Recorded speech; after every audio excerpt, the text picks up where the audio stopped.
देखिए, हमें इस व्यवस्था से न्याय की उम्मीद नहीं है, हमें इस सरकार से भी न्याय की उम्मीद नहीं है। हमें उम्मीद है अपने संघर्ष से कि देश के अलग अलग हिस्सों में दलितों के, आदिवासियों के, पिछड़ों के, अल्पसंख्यक समुदाय से आने वाले लोगों के जो संघर्ष है, जो आंदोलन है, उनको हम आने वाले समय में और ज्यादा मजबूत करेंगे। 75 साल आजादी के अमृत महोत्सव मना रही है ये सरकार, बीन बजा रही है, और जिनके पास छत नहीं है उनसे कह रही है कि आप अपनी छत पर तिरंगा लगा के कहो, कि गर्व से कहो कि हम आजाद हैं, हम भारतीय हैं।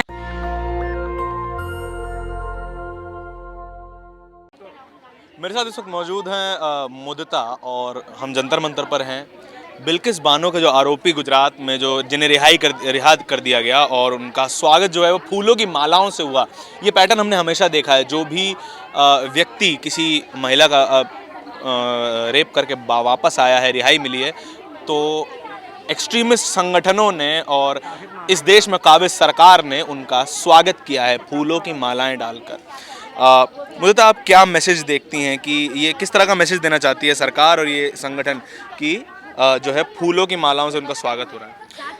आज हमने अपने देश में अभी कुछ दिनों पहले ये जो गुजरात सरकार का जो फैसला देखा है, ये बहुत चीज़ें कहता है। उसके ठीक कुछ 4 दिन पहले हमने ये देखा है कि हमारे देश के जो प्रधानमंत्री हैं वो अपने कलाई पर अल्पसंख्यक समुदाय की कुछ 1-2 चंद औरतों के साथ राखी बंधवाते हुए अपना फोटो वायरल कर रहे थे, हमेशा की तरह।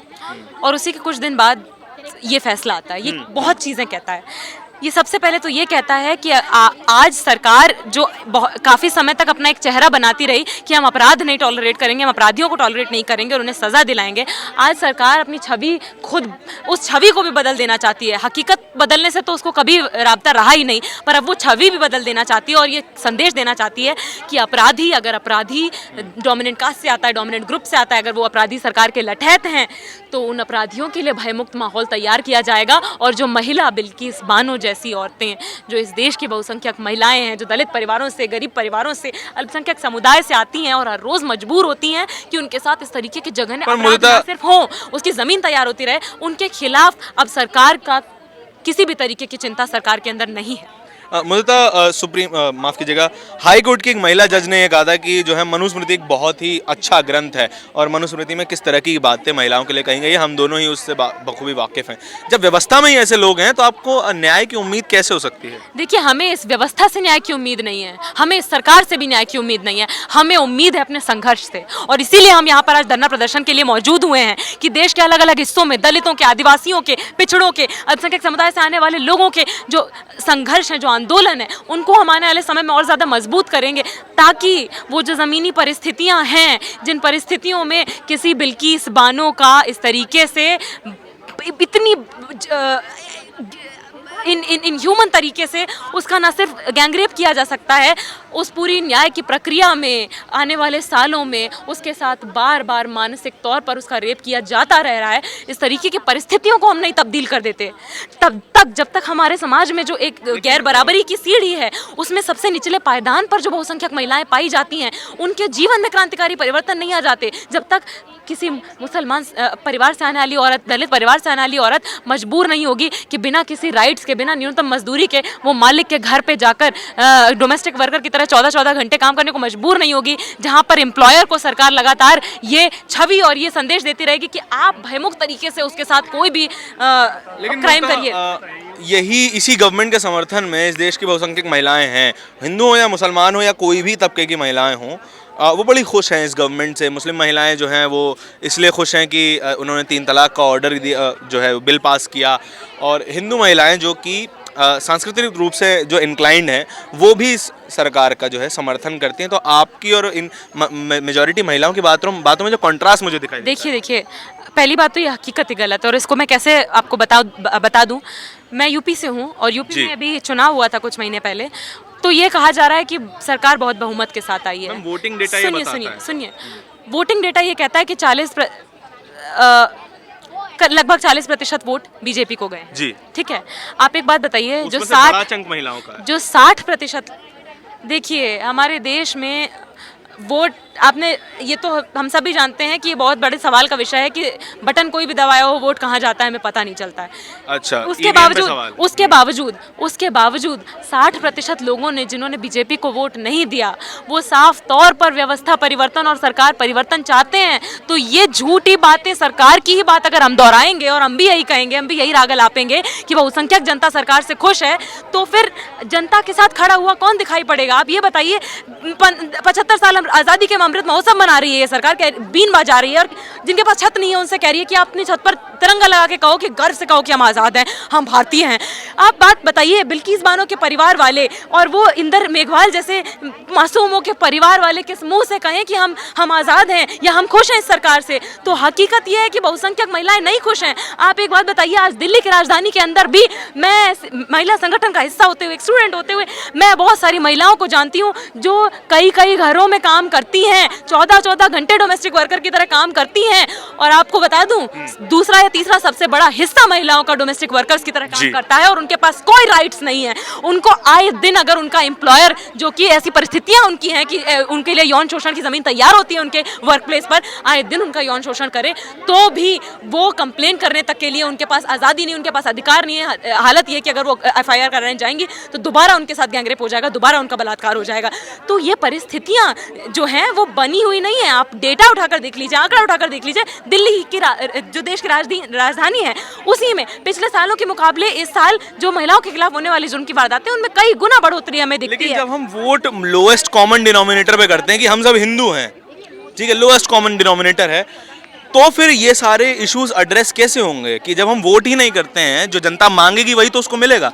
जनता ने आज तक मांगा ही नहीं महिला सुरक्षा। देखिए, जनता महिला सुरक्षा चाहती है। जनता महिला सुरक्षा के लिए केवल महिला सुरक्षा का नारा नहीं देती है, जनता ये नारा भी देती है कि महिलाएं, जो महिलाओं की बड़ी कामगार आबादी, दलित महिलाओं की आबादी किसी और के खेत पर खेत मजदूर की तरह काम करने जाती है, उसको क्यों नहीं न्यूनतम मजदूरी मिलती है? जब तक उसको न्यूनतम मजदूरी नहीं मिलेगी तब तक वो उसके मालिक के खेत पर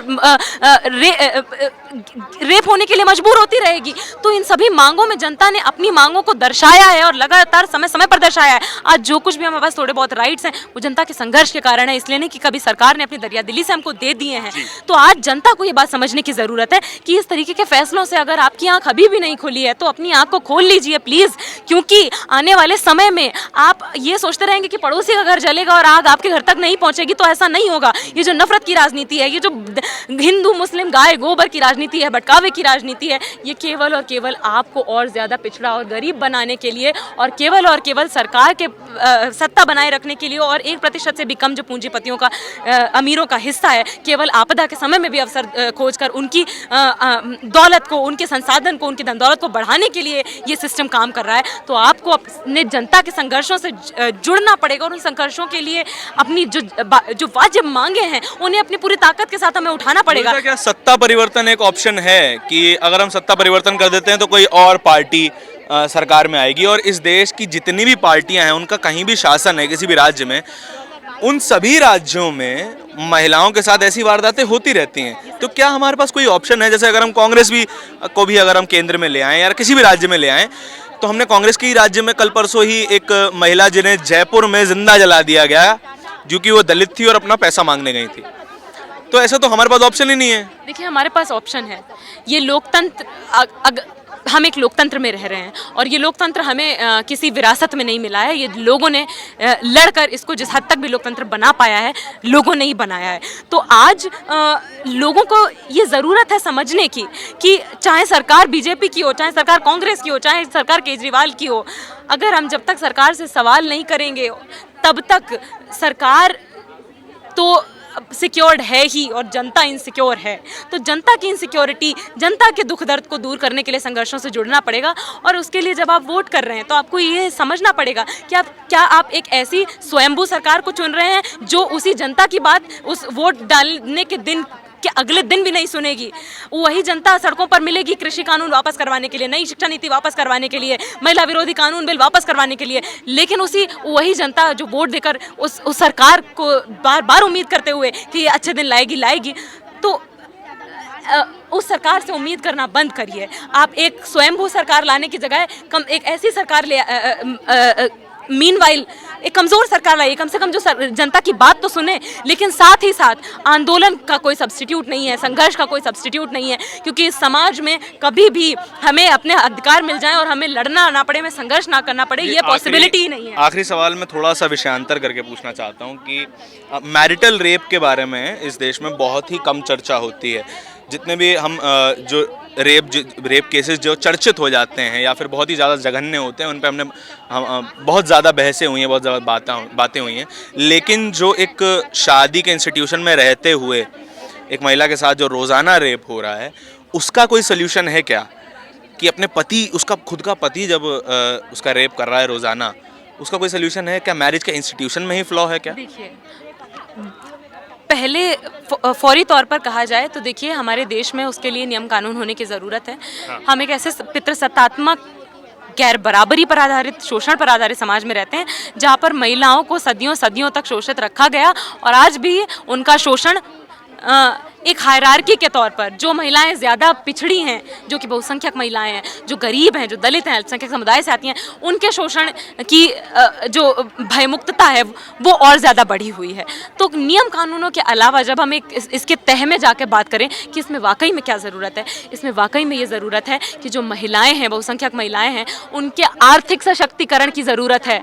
आप एक बात बताइए, एक महिला जिसका या तो बचपन में उसकी शादी कर दी गई है, या वो ऐसी परिस्थितियों से आ रही है कि अपने घर का एक मेंबर कम कर देने के लिए, एक सदस्य पर खर्चा कम कर देने के लिए उसकी शादी कर दी जाती है, और फिर वो फॉरएवर डिपेंडेंट हो जाती है मॉनेटरली अपने हस्बैंड पर, अपने बाप, पहले अपने पिताजी पर, फिर अपने हस्बैंड पर, फिर अपने बच्चों पर। तो जब तक उसकी ये डिपेंडेंस, ये पराधीनता को नहीं खत्म करने की व्यवस्था, जमीन तैयार की जाएगी, जब तक उसके आर्थिक सशक्तिकरण की सबसे पहले तैयारी नहीं की जाएगी, तब तक मैरिटल रेप की जमीन तैयार रहेगी। आप एक बात बताइए, मैरिटल रेप मैं आपको बताती हूँ, मैं क्योंकि महिलाओं के संघर्षों से, उनके यूनियनों से जुड़ी रही हूँ। जो महिलाएं घरेलू कामगार की तरह काम करती हैं, वो दोहरा शोषण झेलने को मजबूर हैं कि जिस एम्प्लॉयर के यहाँ काम करने जाएंगी वो भी उनका हरासमेंट कर सकता है, वो भी रेप कर सकता है, और जब वापस जाएंगी तो उनका अपना पति भी। तो आप एक बात बताइए, उसकी ज़मीन खत्म करने के लिए आपको उसका आर्थिक सशक्तिकरण करने की जरूरत है। किस तौर पर? आप असंगठित क्षेत्र में बहुसंख्यक महिलाएं इस देश की, आदमी काम करते हैं, उनके लिए राइट्स बनाइए, उनको न्यूनतम मजदूरी, उनको सम्मानजनक मजदूरी, सम्मानजनक रोजगार दीजिए, उनको शिक्षा दीजिए, बराबर की शिक्षा दीजिए। दलित परिवारों से, गरीब परिवारों से, अल्पसंख्यक परिवार से आने वाली महिलाओं को आप सबसे पहले वरीयता दीजिए कि उनको स्कूल में एडमिशन मिले और उन्हें कॉलेज में बिना किसी कट ऑफ मेरिट के एडमिशन मिले, उन्हें पूरी पढ़ाई मिल पाए और उसके बाद उनको सम्मानजनक रोजगार मिल पाए, ताकि वो पराधीनता की बेड़ियों को तोड़ पाएं। क्योंकि पराधीनता की बेड़ियां केवल अंग्रेजों के चले जाने के बाद से तो नहीं गईं, 75 साल आज़ादी के होने के बाद भी आज़ादी बहुसंख्यक महिलाओं तक नहीं पहुंची, और वो तभी पहुंचेगी जब वाकई में उनके जीवन में, उनके जीवन की परिस्थितियों में क्रांतिकारी परिवर्तन के लिए हम सब एक साथ मिलजुल कर संघर्ष करेंगे। बहुत शुक्रिया। देखिए, इस देश की बहुसंख्यक महिलाओं को ये समझना होगा कि आज जितनी वे सशक्त हैं वो एक महिला की वजह से ही हैं। किसी पुरुष ने उनका साथ नहीं दिया था जब वे हजारों सालों तक सामाजिक और आर्थिक शोषण झेल रही थी। ज्योतिबा फुले एक महिला थी जिन्होंने इस हिंदुस्तान में पहला महिलाओं का विद्यालय शुरू किया।